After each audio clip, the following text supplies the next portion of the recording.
Imagine a world where information flows seamlessly into your vision, where screens vanish and data becomes part of everyday life. This was the promise of Google Glass, hailed as the next revolution in technology. Inside Google X, a secret lab, visionaries worked to turn science fiction into reality. Sergey Brin championed the idea, Scott Huffman crafted voice commands, while Isabel Chang studied human behavior and Marcus Sutherland engineered interactive holograms. The first prototype looked crude, wires exposed, battery pack bulky, but it held the promise of a new era. In 2012, Google unveiled Glass to the world, and the audience gasped in awe. Skydivers streamed live from the skies, showcasing Glass in action. It was cinematic, unforgettable. Thousands of early adopters, the explorers, paid $1,500 for a glimpse of the future. But soon, the world pushed back. Everywhere, headlines turned hostile. People feared being watched, filmed, judged by a device no one could control. Glass became a symbol, not of the future, but of invasion. Public spaces rejected it. Businesses banned it before it even began. Glass created tension, distrust, a divide between users and everyone else. And behind the scenes, the tech just wasn't ready.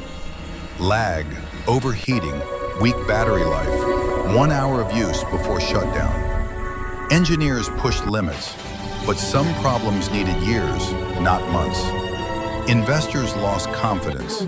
Public excitement cooled. The hype was fading fast. Google had built the future, but the world wasn't ready for it. And when the public finally tried it, reactions were mixed. Confusion replaced curiosity. Voice commands misfired. Simple tasks became frustrating battles. The future was glitching, in front of everyone. Then came the mockery. Pop culture turned Google Glass into a punchline. A new word was born, glass hole. Overnight, the brand took a cultural hit it couldn't shake. Even early adopters felt targeted. Wearing glass made people uneasy, vulnerable. Inside Google, doubts grew. Leaders questioned whether the world truly needed glass. The list of problems kept expanding, faster than solutions could be built. Momentum slowed. Teams shifted priorities. The glow of innovation dimmed. And in 2015, Google quietly pulled the plug. The dream was over. A device once hailed as revolutionary now sat untouched, left behind like a relic from a future that never arrived. Teams were reassigned. The project unofficially faded into the background. Experts began dissecting what went wrong, where the dream collapsed. Was it the tech, the timing, or the world simply not ready? In Silicon Valley, failure is common, but this one shook the industry. Yet Google wasn't done. In 2017, Glass returned with a new purpose. Instead of consumers, it targeted businesses, manufacturing, medicine, logistics. Here, the technology finally made sense. Quiet, efficient, helpful.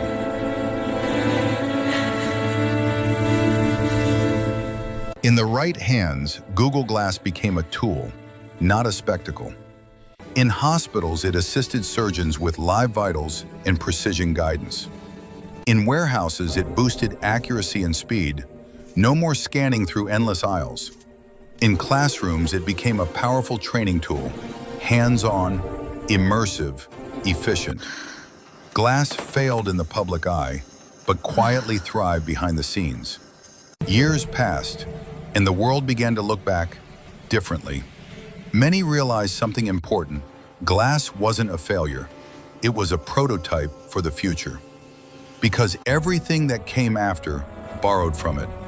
From 2014 to today, the AR world exploded, built on foundations Glass laid. The dreams it carried, navigation, translation, live assistance, all real today. Glass wasn't ahead of its time. The world was behind. Glass opened the doors for developers, introducing an entirely new way to build for reality. Soon, labs worldwide began experimenting with overlays, sensors, and spatial interaction. Hand tracking, voice commands, eye gestures, Glass nudged all of them forward. By the next decade, AR conferences were booming, each company pushing the boundary. What once felt bulky and impossible was getting lighter, faster, and smarter. But behind all the tech was the human experience, the wonder it created. A quiet street, a tiny arrow, and suddenly the world felt enhanced. Moments like these made people believe this was the future, and maybe it still is, just waiting for the right moment. Because technology never disappears, it evolves. Competitors were rising, each promising the seamless AR world Glass dreamed of. A new war had begun, not of smartphones, but of reality itself. Different visions, different approaches, one shared mission. The tech was advancing fast, way beyond what 2013 hardware could handle. Smaller chips, brighter displays, deeper sensors, the dream was becoming reality. Object tracking, lighting recognition, spatial anchors, everything Glass lacked. But ideas don't fail, they simply arrive before their time. Glass was a spark, a beginning, a lesson in innovation and restraint. And the future? It's catching up faster than ever. A new chapter was unfolding, and Glass had unknowingly paved the way. Today, AR blends quietly into our lives, just like Glass once promised. Real-time translation, clearer, faster, and finally practical. Navigation overlays that adapt to your world, not the other way around. Designers sculpting the future directly in the space around them. Industries embrace AR where it matters most. Precision, safety, speed. Lives saved through clarity no screen alone could offer. Factories become smarter, workflows cleaner, errors fewer. And Google? They didn't give up. Glass returned, not for the masses, but for the people who needed it most. Quietly, steadily, it found its place in the world after all. But this time, Google moved quietly, carefully. No hype, no grand reveal, just engineering. And for the first time, Glass worked exactly as intended.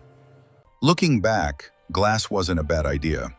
It was simply ahead of the world that wasn't ready. Innovation isn't just invention, it's timing. Even giants stumble when timing betrays them. 2013 was the wrong decade for glasses that could watch back. People didn't fear Glass's technology. They feared what it meant. And together, the world pushed back. Not because they hated innovation, but because they feared losing control. Tech loved it, society rejected it. The privacy wave grew, and Glass was surfing against it. Ironically, smartphones recorded more than Glass ever could.